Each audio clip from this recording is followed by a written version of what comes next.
That do forbidden romance so well. Let's start with my most recent read, June 1st by Jennifer Hartman. This book ripped my heart out. And this is considered a bit taboo because the MMC is the FMC's adopted brother and there is a bit of an age gap. And I know a lot of people find that weird, but it was honestly done in such a tasteful way. I was holding my breath and waiting for a moment where I was maybe gonna have to DNF it, but it never came. I was talking to my friend Autumn about this book and she made a great point saying that as readers, we need to feel a little weird and uncomfortable so that we understand what the characters are feeling as well. But the way that everything came together and was written in this book was so beautiful. You could not ask for more yearning and longing and angst. I did not think I was gonna enjoy this book as much as I did. I was a sobbing mess at points. 5 stars. Then I have A Blood and Ether, which takes place on the Arcane Studium campus. This is a prestigious school for magical arts and sciences. This is forbidden because our MMC is the captain of the Elder Guard and our FMC is fresh meat. There are also other reasons that are more sinister and relate to prophecy that I can't really get into. Just know that this is a delicious slow burn with an insane cliffhanger. Then I also have the third book in the Darkverse, The Emperor. In case you're unfamiliar, there are 4 different couples in this series and this is the second one we get to read about. The MMC is essentially an heir to a mafia leader and the FMC is the daughter of one of his housekeepers. For obvious reasons, he has to do so much to keep their love a secret and at times distance himself from her in order to protect her. They will wait forever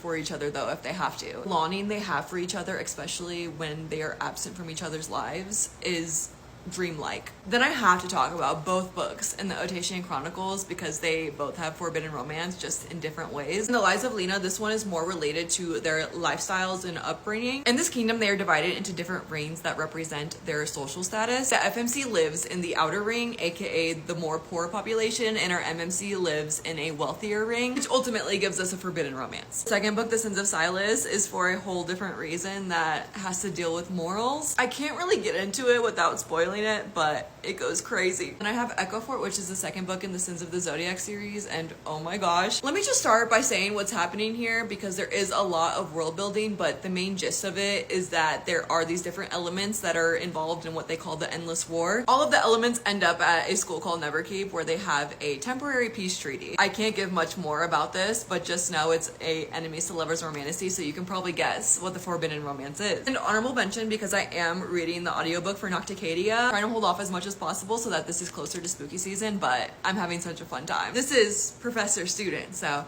say less.